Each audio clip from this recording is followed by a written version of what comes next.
Hello and welcome to Vandenberg Space Force Base on the central coast of California for the science briefing of the International Surface Water and Ocean Topography Mission, also known as SWOT. I'm Jasmine Hopkins with NASA Communications. SWOT will be the first satellite mission to observe nearly all the water on Earth's surface. This will help scientists understand how water moves worldwide and give us new insight into climate change. SWOT is an international collaboration between NASA and the French space agency CNES, with contributions from the UK and Canadian space agencies as well. This mission will lift off aboard a SpaceX Falcon 9 rocket this Thursday, that's December 15th at 3:46 a.m. Pacific. And this will mark the 101st mission managed by NASA's Launch Services Program based at Kennedy Space Center. Joining us today is a distinguished panel of guests ready to uncover the science behind SWOT. Starting on my left, we have Kate Calvin, Chief Scientist and Senior Climate Advisor for NASA. Selma Churchali, Earth Observation Program Manager from CNES. Nadia Vinogradova-Schiffer, SWOT Program Scientist for NASA. Tamlin Pavelski, SWOT Hydrology Science Lead from the University of North Carolina. And finally, Benjamin Hamilton, Research Scientist for the Sea Level and Ice Group at NASA's Jet Propulsion Laboratory. We are so glad to have this panel of experts with us today, and they'll be answering questions from media here in the room and over the phone. We also invite the public to join the conversation online using hashtag AskNASA. But before we get into your questions, we're going to give each of them a moment to introduce themselves and their role in the mission. And Kate, we'll start with you. Yeah, thank you, Jasmine. NASA has a long history of studying our home planet. So if you cue my first animation, this is going to show you the current Earth-observing fleet. We have more than 24 Earth-observing satellites and instruments in orbit, including several on the International Space Station. We have more than 60 years of satellite observations. Many of those observations and satellite missions are in partnership with other U.S. government agencies or international partners, like SWOT, which is in partnership with CNES, the French space agency, with contributions from the UK and Canadian space agencies. And SWOT is continuing our legacy of partnership. When we're looking at Earth from space, we've been observing the Earth for decades, so we can see both the state of it now as well as how it's changed over time. And we're thinking about where NASA is going forward in Earth science. It's continuing to innovate and do new observations, as well as to work on providing that information to the public as stakeholders and users to ensure that they have actionable information as they're going forward. And SWOT is a part of both of that. SWOT is one of the missions that's going to help us lay the foundation for going forward, a new generation of Earth observing and remote sensing missions, both because of the type of information it provides, but also the diversity of people that we're expecting to be able to use that information. So it is part of a future set of Earth observing satellites. Another area we're working towards is the Earth System Observatory, which is the next set of missions that will provide a more holistic picture of the Earth. In terms of accessibility of information, we're going to be reaching a new set of users with SWOT, and we're also working within NASA to provide that information and make it more accessible through things like the Earth Information Center. So just a little bit about SWOT before I hand it over to my other colleagues on this panel. So it is about surface water and ocean. So it's on the surface waters. It'll provide the first global survey of water running through rivers and lakes. It'll help us understand where water is, where it's coming from, and where it's going. For oceans, it's going to allow us to observe ocean features with higher resolution. Oceans absorb a lot of carbon and heat, and this will give us a better understanding of those processes and help us improve both our understanding of the oceans as well as our projections into the future. And with that, I'll turn it back to Jasmine. Thank you so much, Kate, for getting us kicked off on our opening remarks. A lot of great background information there. Next, let's turn it over to Selma Churchali. Thank you, Jasmine. I'm really delighted and very pleased to be here with you today. As the Earth Observation Program Manager and the former SWOT program, this is with a deep emotion that we are merely now less than 2 days before the launch SWOT.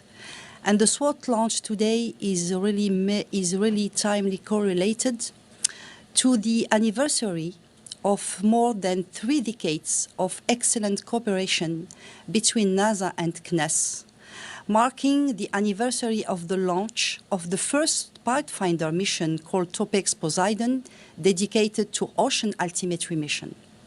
Since that time, the international cooperation has been extended to many other space agencies, operational ones, EUMETSAT, NOAA, and the European Union Copernicus program has decided to implement a new generation of Copernicus Sentinel-6 microfraglich, which has taken over JSON-3 as the new satellite altimetry reference missions.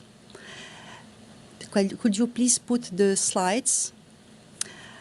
If NASA and CNES have decided to make this mission happen, extended to UK Space Agency and Canadian Space Agency,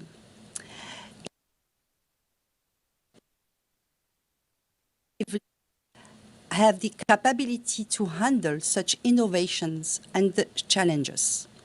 A few days ago, we were on the Committee on Earth Observation Satellite plenary meeting in France in Biarritz, where we had the opportunity to meet with the UK Space Agency leader, CSA leader, and NASA and CNES, with the picture you have just in front of you.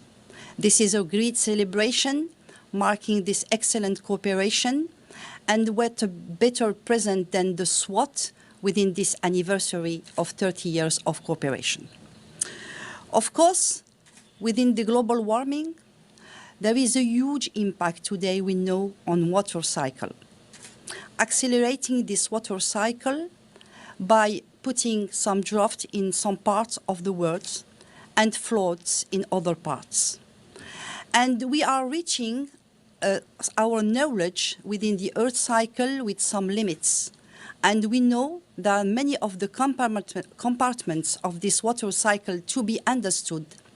And that's why SWOT will be really a pathfinder mission providing new measurements, a new era, by having a first global inventory of the surface water bodies, by providing heights of the surface water, slopes, and delivering what we call the Graal of hydrologists, which is discharge. And in the meantime, we will have also an important fine picture of the stock water within the lakes, reservoirs, and wetlands. We are speaking about a revolution in hydrology, but in the meantime, we will for the first time address key processes within the ocean. Those key processes are totally unknown today. The scientists made an important hypothesis that with those fine-scale processes, currents, eddies, filaments, SWOT will provide those measurements in order to understand those processes which play a critical role in the global circulation ocean and related to climate change. And this is really important provision from, of course, the SWOT mission.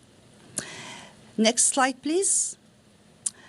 Since the beginning of the program and the Memorandum of Understanding which was signed between NASA and CNES, the science community was initially involved from the beginning. First of all, for establishing the science requirement. Then after, with the science definition team and the science team, they play a key role in order to refine those requirements and the specifications, taking into account the constraints from the technical point of view and budgetary ones. And the way that we used to work closely between the projects and the science community was built through and over these 3 decades. And this is really an important aspect of the success of the past and current missions, and of course of the upcoming one, the SWOT missions. And the next slide, please. We had many, many meetings with the science team. And we now have more than 17 countries involved within the preparation of SWOT. Why 17 countries? Because with this unprecedented measurements, new ones, we need to make calibration and validation of those measurements. And across the world, there are many teams already in starting block in order to check those measurements and to validate them. Next slide, please. NASA and CNES worked jointly to prepare the call towards the science community in order to decide, to assess, and to, of course, identify the key proposal that would make really advances in science and in the projects. And here you have some of the meetings we had in France in 2015. Next, please. And the last one, before the COVID crisis, was held in Bordeaux in 2019 with one of the key NASA science program, Eric Lindstrom, who has now retired, and we have now Nadia next to me, who has become the new ocean science program. Of course, beside the science perspective and the awaited advances that is expected from SWOT mission, since the beginning, we initiated the SWOT early adopter programs. On French side, we called that the SWOT downstream preparatory program. The aim of the program is to enlarge beyond the science community to all users around the world, and of course within the water agencies, within the, of course, navigation agencies, many users, in order to allow them to prepare the handling those SWOT data within their premises and within their Earth system in order to deliver operational services. We are speaking about prediction of floods, and we are waiting, of course, an important improvement of those key models for prediction flows, but also for ocean circulation at the key scales. So we are really waiting all in a very exciting manner this marvelous and Pathfinder SWOT mission, and looking forward to the success of the SWOT launch. Thank you, Jasmine. Back to you. Selma, thank you so much. Great opening remarks and also a good highlight to our international collaboration. Next, we're going to turn it over to Nadia Vinogradova-Schiffer. Thank you, Jasmine, and thank you, Selma, reminding of NASA-CNES strong altimetry marriage that's going on a 4th decade. It's an open marriage. We're making new friends along the way with Canada and UK with the SWOT. And as Selma already mentioned, SWOT is a Pathfinder mission. And what it means is that there are many firsts with the SWOT satellite mission. We're testing new technology, new approaches to measure Earth water, height, volume, its dynamics. We are forging a new community of scientists and users. We are changing the culture, the business of doing science, making critical and complex Earth information more accessible, more inclusive, more actionable, while still maintaining the highest standards of scientific integrity of our information that both NASA and CNES are known for. So with that many firsts and all eyes on SWOT, it's truly a pivotal moment for our space science industry, a moment that will define future standards in Earth observing, particularly satellite altimetry, in order to define, are we truly maximizing with these new technologies and new approaches, are we maximizing our return on investments, our scientific and societal return on investments, and observing and predicting Earth water is a worthy investment, as we as humanity depend on Earth water to survive and prosper. Let's just take a quick look at how water moves, a little bit Earth science one-on-one. If you don't mind, just the first image. What we're looking here is the precipitable water and how the water moves from ocean to land. We know that oceans is the ultimate source of all moisture and water on Earth. Think of oceans, those huge warehouses that supply moisture and water to land that we rely in as our drinking water, agriculture, and industry. And this SWOT global look on both ocean and land water. It gives you truly look at the supply and demand chain in order for us to truly look at the earth water as a holistic process, and that enables a better predictive capability if you truly observe the supply demand chain. Just think of it as if you come to your local grocery store and you want to buy some fruits or vegetables and the shelves are empty. Right? I mean, at that point, it's kind of too late to prepare.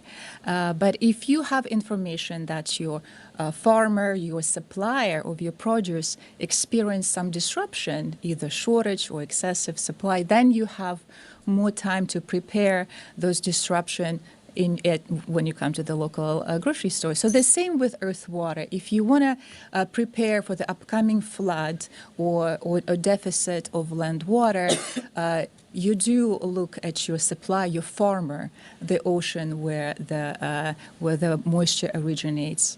So that's, of course, a unique aspect of the mission and a welcome one.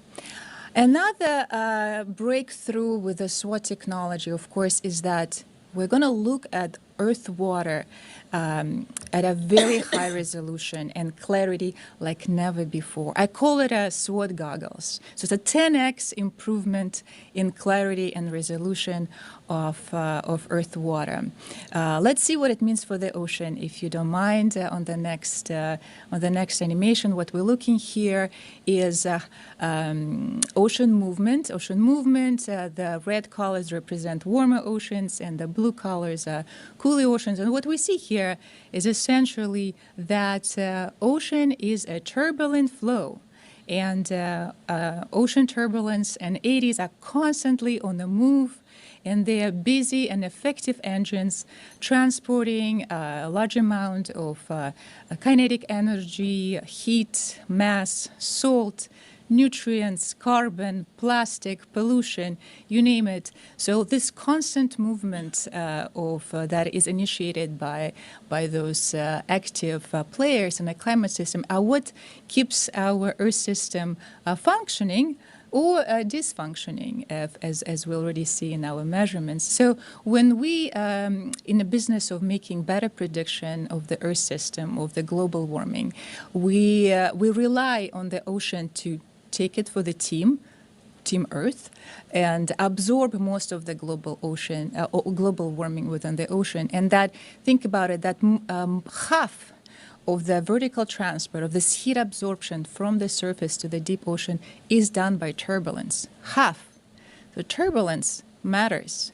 Perhaps turbulence is that missing climate puzzle piece that we've never observed, and that would help us solve this climate prediction better. Enter SWOT.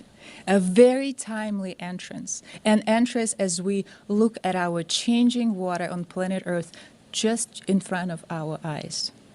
So we're ready for you, SWOT. And go SWOT. Yeah, very excited. Back to you, Jasmine. Thank you, Nadia. I love your energy. Yes, we are very excited for SWOT. Next, we're going to hear from Tamlin Pavelski. All right, thanks so much, Jasmine. So as you've heard from some of our other speakers, we're really going to see this big new capability with SWOT to see our rivers and lakes in high definition. And that's immensely exciting. So right now with satellite imagery, we can see pretty well where rivers and lakes are located, right? We can see their area pretty well, but we don't do nearly so well in terms of our ability to see the height of the water in them.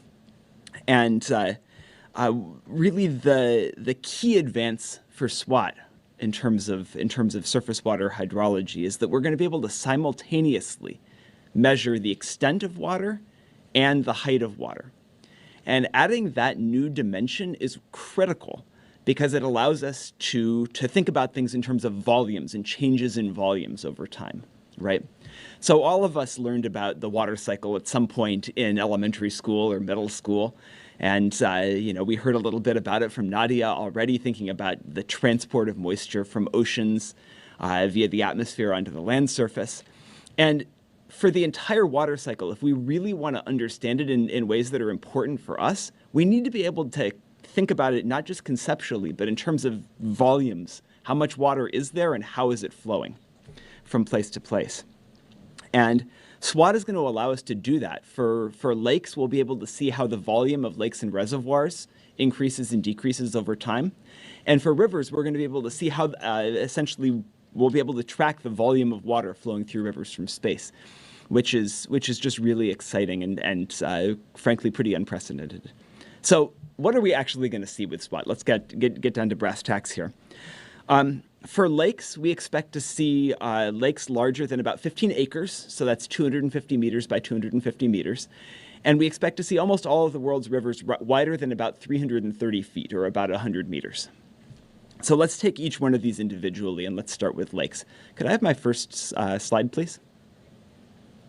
So right now, if I went out and wanted to get data on changes in water level or volume in some of the Earth's lakes, I could probably get pretty good on-the-ground data for maybe a few thousand of them scattered over the world. SWOT is going to observe millions of lakes. So we're going up by orders of magnitude in terms of our capability to track water through lakes and reservoirs. And this matters a lot, whether you're thinking about a really ecologically vulnerable lake like the mountain lake that we have up here in this image, or if you're thinking about a reservoir in a rural part of India where people depend on that water for irrigating their crops. SWOT is going to provide the free and open data that everyone needs in order to be able to track these really important resources. Okay, so what about rivers? Could I have the next image, please? So what you're looking at here is a map of all of the rivers that we plan to observe with SWOT. There's about 2.1 million kilometers of rivers worldwide. And for all of these rivers, you know, we plan to be able to observe that volume of water moving down them, which is really impressive. So right now, when we try to observe rivers around the world, we use a network of sort of on-the-ground gauges. And those gauges are expensive to maintain and install, and they're very unevenly distributed around the world. Now, they can do things that SWOT can't, right? Like they can provide data every 15 minutes, which is great. But SWOT can also do some things that they can't. So, for example, SWOT will observe the entire length of a river rather than just what's going on at a single point, which is really cool and really different. So let's look at one specific example here of where SWOT might make a difference for rivers. Could we have the next image, please? So what we're looking at here are the rivers that we expect SWOT to observe in the Congo River Basin. So the Congo, it's the second largest river in the world. About 75 million people live in the Congo River Basin, and yet we actually have good on-the-ground observations of flow through the Congo River at a handful of places in this entire area. And with SWOT, we're going to be able to observe all of the rivers that you see up on the screen here, and it's going to really help us do a better job of serving people who live in this basin. And that's particularly important because the UN has identified the Congo Basin as a basin that's particularly vulnerable to the impacts of climate change. So if we put all of this together, SWOT is really going to allow us to understand sort of how water volume changes in our rivers and lakes worldwide. And that's a new and exciting thing. So I've been working for the last 20 years or more on trying to use satellite data to understand Earth's surface water. And we're constantly having to come up with ways of using data from satellites that weren't designed for what we want to do, right? We're repurposing other people's data. And we've been able to do cool things with that. But SWOT is the first satellite that's specifically designed to study rivers and lakes. And it's going to be a real game changer. I'm so excited about it. Back to you, Jasmine. Thank you, Tamlin. We really appreciate you shedding light on so many different bodies of water. We have one more panelist to hear from. You've been waiting very patiently, so let's throw it over to Benjamin Hamlington. Thanks, Jasmine, and thanks to the other speakers. So I want to focus in a little bit more on some of the societal benefits and applications of the SWOT data. We've heard that SWOT is going to provide measurements of nearly all surface water here on Earth. We're going to have measurements over the land, over the ocean, but also where land and ocean meet in this coastal interface, which is really critical. So many people around the world live along our coastlines. So SWOT's going to provide really relevant information for all these communities, all these people living in these different places, and allow us to make measurements that will ultimately improve our lives and livelihoods.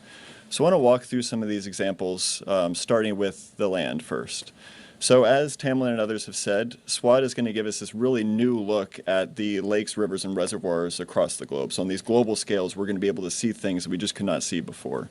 We're going to be able to track the movement of water around the earth between ocean and land, be able to make some of these connections, and really understand where water is at any given time. So this is really critical because we know with climate change that the Earth's water cycle is accelerating. What this means is that some locations have too much water, others don't have enough. We're seeing more extreme droughts, more extreme floods. Precipitation patterns are changing, becoming more volatile. So it's really important that we try to understand exactly what is happening using this SWOT data. So if we can pull up the first visual. So in this visual, we're showing the Connecticut River, which flows through several states in the Northeast United States. SWOT is flying over with its swath measurement, measuring the full extent of this river as Tamlin referred to. These red colors here are higher water levels, so SWOT is measuring water levels, not just the extent of the river as it changes over time. But SWOT's going to continue to make these measurements, track the changes that are occurring in rivers like the Connecticut River, and provide very important information for those that rely upon it. So what does this mean? So with the SWOT data, we can give really important information to a wide variety of stakeholders. Really anyone that cares about water should be concerned about what SWOT's going to provide. We have water resource managers. We have emergency preparedness agencies, civil engineers.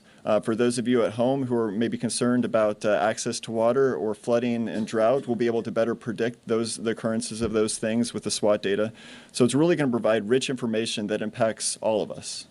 And really importantly, it's going to measure these on global scales, right? So in the U.S., maybe there's some areas that we monitor really well with in situ observations, but on global scales, some of these rivers, lakes are very difficult to measure. SWOT's going to provide a solution to that. We'll be able to see those changes that are occurring on global scales, not just in specific locations. So shifting gears a little bit, focusing on the coastlines. So we know sea level is rising. Climate change is causing sea levels along the world's coastlines to go up. We know from other NASA satellites that the rate at which sea level is increasing itself. We can have our foot on the gas pedal in terms of the sea level rise that we're seeing. The impacts that are associated with the sea level rise are also expanding. They're worsening in severity. The impacts are getting worse. Here in California, where we are today, we see coastal erosion that's happening because of higher sea levels. In other parts of the country, of the U.S., we see greater storm surge associated with hurricanes. And all along the world's coastlines, we're seeing these impacts increase, flooding start to increase, and populations become threatened by sea level. Now, it may be surprising, but in some of these locations around the world, we really don't have a good understanding of what's happening at the coast. So the satellites we have now don't get us right up to the coast, a little bit offshore. We have tide gauge measurements, which are directly at the coast, but they're very sparse across the world's coastlines. There's big gaps between them. So again, it may be surprising, but we just don't know what's happening with coastal sea levels in a lot of these locations around the world. If we can pull up our next animation. The reason it's so important to understand these changes is because there's pretty fine scale sea level changes that are occurring in these coastal areas. This here is an image of the Mississippi Delta region. You can see SWOT flying over the ocean through that coastal interface and onto land. And it's going to provide rich information across all these different components of that coastal zone. So we're going to be able to provide this information to those that need it most, these coastal communities that are already planning for and adapting to the sea level rise and coastal impacts that are occurring. There's a wide range of stakeholders that are impacted by sea level rise. National security is an issue certainly that comes up. Our military has a lot of infrastructure in these coastal regions. Being able to provide this information to the military and other coastal communities will allow them to better plan for what's happening and account for those changes going forward into the future. So what is being done to ensure this data is actually useful? What are we doing to make sure that this data can be used in all these different applications? So there's a couple things. So SWOT has this concept of open science. So we're making the data associated with SWOT available, publicly available. That's certainly important. But beyond that, we're also building tools to help people work with the data once it becomes available, right? So we're not just providing the data, but encouraging people to use it, interact with it, and start to implement it within their applications. Additionally, we have something called the Early Adopters Program, which you've already heard about. It's an international program with early adopters, these different people who are working in, say, water resource management, working on the oceans, different applications. They come in and work with the SWOT team to really understand how to implement the SWOT data once it becomes available. It's an international team of these early adopters. We actually have a couple early adopters here that are going to be at launch with us tomorrow, one from India, one from Germany. So it's a really global scale effort to ensure that the SWOT data is ultimately useful. So just to wrap up, the SWOT data, it's going to measure surface water everywhere, right? We're going to have measurements both over land, over the ocean, but also that coastal interface. And it's going to provide such important information. It's going to be transformative in our ability to provide information that will ultimately improve the daily lives and livelihoods of almost everyone here on Earth. And with that, I'll hand it back to you, Jasmine. Thank you, Benjamin, and thank you to all of our panelists for those opening remarks. A great job from all of you. Now we're going to transition into the question and answer portion of today's briefing. For media here in the phone, we do have a microphone to pass you, so if you would like to ask a question, please just raise your hand and then you can state your name, your affiliation, and who you would like to answer your question. For media on the phone, please press *1 if you would like to enter the question queue. And if you're joining us online, feel free to use hashtag #AskNASA to ask a question here. And with that being said, we'll start in the room here with media. And if none would like to ask a question yet, we will go to our social media friends online. The first question is from Instagram. Is there any kind of new tech that is being tested through SWOT? New technology. Karen? Yeah. Would you like to? I'll start and then pass it to Salma. Yes, as one of the NASA's and CNES firsts, we're testing a new technology, which is a radar interferometer that operates at a Ka band portion of electromagnetic spectrum. We call it Karen. And this is a first in-flight demonstration for this new technologies to measure elevation of ocean and inland waters. Would you like to add something? No, it's okay. You answered it perfectly, Nadia. Okay. Very good.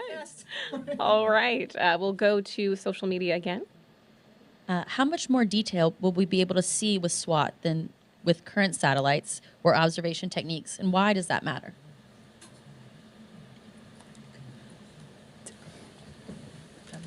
So I'm happy to talk especially about what's happening on land, right? So let's start by thinking about lakes, right? We have lakes dotting the world all over the place, right? And mostly we don't have an idea of what's going on in terms of how their water levels or the amount of water that is stored in them varies. And you can kind of think about each one of those lakes as like a little gauge that measures the water cycle, right? How much precipitation, how much evaporation, what's going on with the water cycle in that area. And so right now we have this sort of big blank canvas where mostly we're not using that information to understand our world.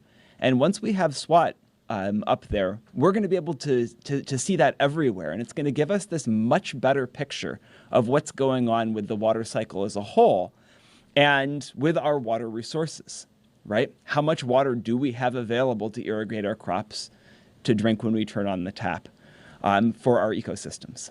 So from a land perspective, that sort of extra resolution is going to be really critical. Maybe I'll pass it to Ben to talk a little bit about the ocean. Or did you want to handle the ocean? No, for the just to perhaps to complement Tamlin's answer on the detail, the question related to the detail, I think we have to notice that it's the first time that so finest measurement will be provided. As Tamlin explained during his intervention, we will have lakes with what we called spatial resolution, 250 meter per 250 meter. We have never provided such measurement before the SWOT mission. For the rivers, it's the same. The requirement is to reach all the river wider than 100 meter of the resolution with the goal of 50 meters. And there was really a huge preparatory work in order to prepare those database and to check if really SWOT measurement will cover all those rivers and lakes. And this is really a revolution as Tamlin mentioned, it is really the first mission dedicated to hydrology purpose. For ocean, regarding the long history and the current Nadir altimeter mission, we are with SWOT really making a breakthrough also for ocean, because we are aiming to provide fine-scale observation 10 times better than the current technology, which is really, again, a first, what we called in French, a word première. So hopefully I respond to your question. Thank you. I can add just maybe a little more detail on the coastal region as well. So I work a lot with communities, coastal communities, trying to prepare for sea level, provide them sea level projections to plan for the future. And the question always comes up, but what's happening where I am? Like right where I am here in this bay, in this very local area, what's happening here? And with the satellites we have now and the tide gauges, like I said, we really don't have great information there. But with SWOT, we're going to be able to get that, fill in those gaps, fill in those blind spots that we have now, and really start to refine our understanding of the sea level change that's happening in these coastal areas. So that finer resolution information that Tamlin and Selma talked about, it certainly extends into these coastal regions as well, which is going to be really important. Thank you guys for teaming up to answer that question. We do have somebody on the phone, Ash Sonteng from Launchpad News. Thanks for having me on. Question for the panel. How has the international collaboration helped the SWOT mission receive a greater reach into hydrology and oceanography research? And which of the scientific instruments or critical hardware has been provided by each of the international partners? Thank you. Would you guys like to start in the middle, or do you need it repeated? Yes, please, if you could repeat it. Ash, would you be able to repeat your question? How has international collaboration helped the SWOT mission achieve a greater reach into hydrology and oceanography research? And which scientific instruments or critical hardware has been provided by each of the international partners? We'll play tag team. Thank you. Yes, SWOT, as Selma already outlined, it's a truly collaborative endeavor. We've worked on it for about 20 years or so, and truly leaned on each other. And this collaborative, this team spirit took us through multiple global crises over the past few years, from health crisis to political turmoils to you name it, to environmental crises. And so this international spirit, as I call it, like a World Cup kind of endeavor that's really helped us to move through a major milestone. And in terms of engineering a collaboration, it was a collaborative effort as well, with both NASA and CNES providing key component and testing both in France and the US, and the observatory being ping pong back and forth between two continents. So it was we took collaboration on a new level, don't you think, Selma? Yeah, I completely agree, of course. And regarding the question related to how we supported also the research community on both sides, from the beginning, we had always a joint calls towards the science community. We jointly assessed the French proposal, the US proposals. CNES was in charge also to assess and to select the international ones. And today, this collective and joint effort allow us to involve not only the 4 space agencies who are collaborating to develop the space segment, but more important, 17 countries are already involved in the preparation to handle those measurements and to calibrate them and validate them. A few days ago, I was chairing the CEOS plenary meeting, and when we had from Nadia and Rosemary Moreau, who is the French Ocean PI, principal investigator of the mission, I was really very pleased to see that more than countries already involved are also have the willingness to join this international club in order to provide also their expertise, but also to benefit from those open data from the SWOT mission. So this is really a truly cooperative mission, of course, beyond NASA, CNES, CSA, and UKSA. Thank you. Selma, Nadia, thank you so much for answering that question together. I believe we'll toss it back to social media. And this question's for Kate. Kate, climate change is complex. How does knowing more about ocean circulation help us better understand climate change? And then how does that understanding impact our options on how to move forward? Thank you for the question. So oceans play a really important role in climate change. They absorb a lot of the heat as well as a lot of the carbon. So when we put carbon dioxide emissions when we burn them through fossil fuels or other changes on the Earth's surface, some of that carbon goes into the ocean, some goes onto land, absorbed by trees, others stays in the atmosphere. And how the ocean circulates influences how much more carbon we can uptake. And there's similar processes related to heat. So as it gets warmer, the oceans are absorbing a lot of that heat. So better understanding the mixing process of the ocean will help us understand how much more heat and carbon we can uptake. And that's really important for understanding future climate change and how activities by humans influence future climate change. Kate, thank you so much. I appreciate that. Seeing none in the room yet, again, we will go back to social media. Thank you. And this one's from Russell on YouTube asks, will SWAT be able to see through forest canopy and vegetation for wetland water levels? This is a really good question. And there are a handful of questions that I am really excited to see what happens when SWAT launches, because I don't think we fully know the answer. And a lot of that is because wetlands are so complex, right? That term contains a vast array of different environments, from places like the Everglades, where you might have, grasses with water underneath, to places like the Amazon floodplain, where you have really dense forest canopies. If I had to guess, I would guess that SWAT might be able to tell us some really interesting things about what's going on in those sort of more grassland type areas or places where you have a little bit sparser vegetation. I think just because the wavelength that we're using is so short, it may be a little bit difficult for us to get really good data in places where we have really dense vegetation. But this really goes back to a lot of what Nadia was talking about, right? SWAT is a Pathfinder mission. And what that means is that when we put it up in space, we don't know all of its capabilities, right? And part of the joy of working on SWAT is getting to find out. Thank you so much. Would you like to add, Selma? Yeah, thank you. Just another perhaps insight on this important question. Within the early adopter programs and within the SWAT preparatory program, from the beginning, we are not considering SWAT as a standalone mission to address these key complex climate change questions and issues. And from the beginning, of course, within the CNES Earth Observation Program, also for NASA Earth Observation Program, we are considering the use of the SWAT measurement in conjunction with and complementary with other key observations in order to tackle those key questions in terms of what we call the physical measurements.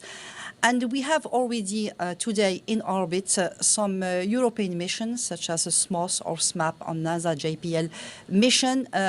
From the beginning, they were not expected to provide, for example, the height of vegetation over tropical region. They were dedicated to other science objectives.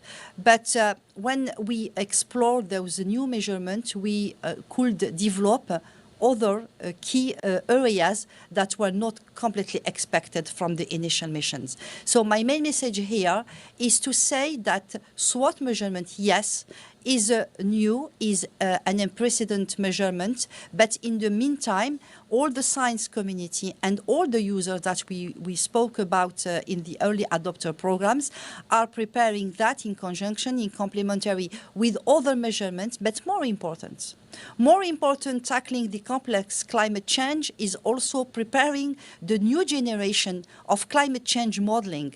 We are speaking in France within the Copernicus Marine Service and Mercator. Since 2013, we are preparing the next high-resolution model which could assimilate and will assimilate those SWOT measurements in order to provide a better prediction, more than better 7 days. And this is the critical aspect also of the SWOT program, is to handle and to gather all the means, all the assets in order to make the better added value of those SWOT measurements. Selma, thank you so much for that addition there. We do have another phone-in question. This is Lucy Odor with ASP. Hi, can you hear me? Yes. Yeah. Thank you for doing this. Could you talk a little bit more about the scientific instruments on board? What are they exactly? Are they cameras, radars?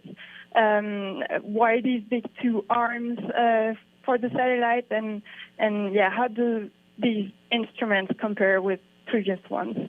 Thank you. Thank you, Lucy. Do you want me to start? Yeah. Yeah, so the heart of the SWOT system is the new radar interferometer, which we call Karen, as I explained already.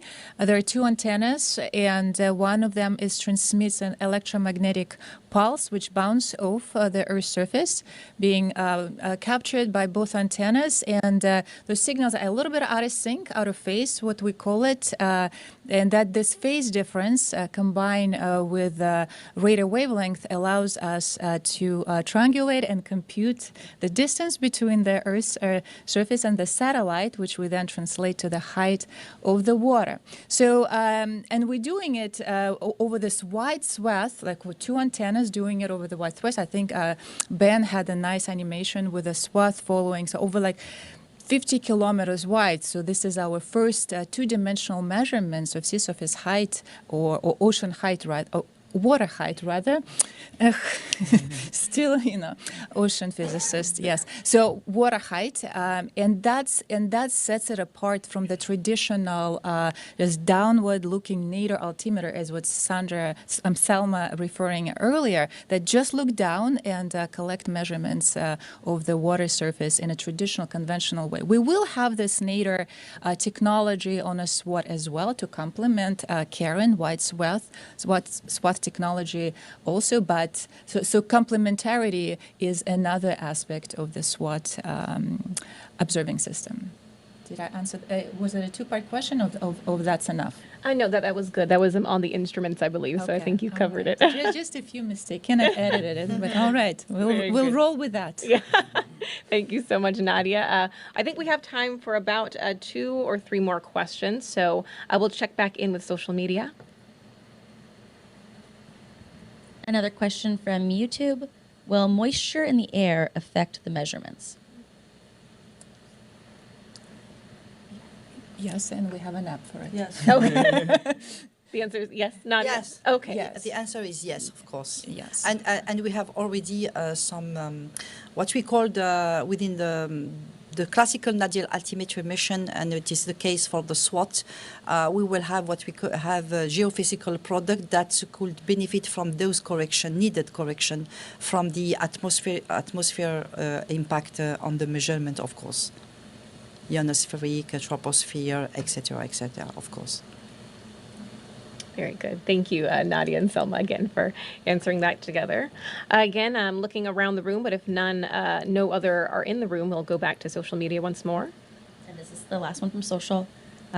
When are you expecting the data to be available to the public, and how will they access it? Perhaps I can take it. Yes. So as we were saying, with SWOT, we are building an open science community, what we call it. So we're trying this experiment where we are releasing so-called pre-validated data sets and kind of inviting community to help NASA and CNES validate this new measurements together. So all hands on deck, and we're releasing this product in approximately nominal time frame fall 2023. Yeah, this is an important rendezvous. I would like to say with the community. Today, all the data are aiming to be available by September 2023. But prior to this important milestone, there are many teams around the world to handle and to investigate those new measurements. This is really critical. And as I have the opportunity to speak about that, and at European level, we have also an important rendezvous with those CalVal measurements, SWOT measurements, because we are preparing the next generation of Copernicus Sentinel topography mission. And of course, this new technology, as Nadia mentioned, is opening a new era, but in the meantime, a continuity. Continuity as Nadir is on board this mission, but also opportunities on new areas in climate change studies. And we have within the European Space Agency and the European Union an important rendezvous in beginning of 2024 after the reception of the calibrated and validated SWOT measurement. This is a really important rendezvous. Thank you. Thank you. I think that was all the time we had for questions today, but you all did a fantastic job. I want to thank our panelists for joining us. Also, thank you to those of you who asked questions. We invite you to join us again right here on NASA TV for the pre-launch briefing that will be at 10 a.m. Pacific time. And you can tune in as well to watch the launch broadcast. That is this Thursday, December 15th, with live coverage on NASA TV or nasa.gov/live, and that will begin at 3 a.m. Pacific. For more information on SWOT science, you can go to swat.jpl.nasa.gov. And you can also follow along with the mission at blogs.nasa.gov/SWOT. We thank you all again here in the room and to our panelists for joining us today. And until next time, go SWOT. Go SWAT. Go SWAT.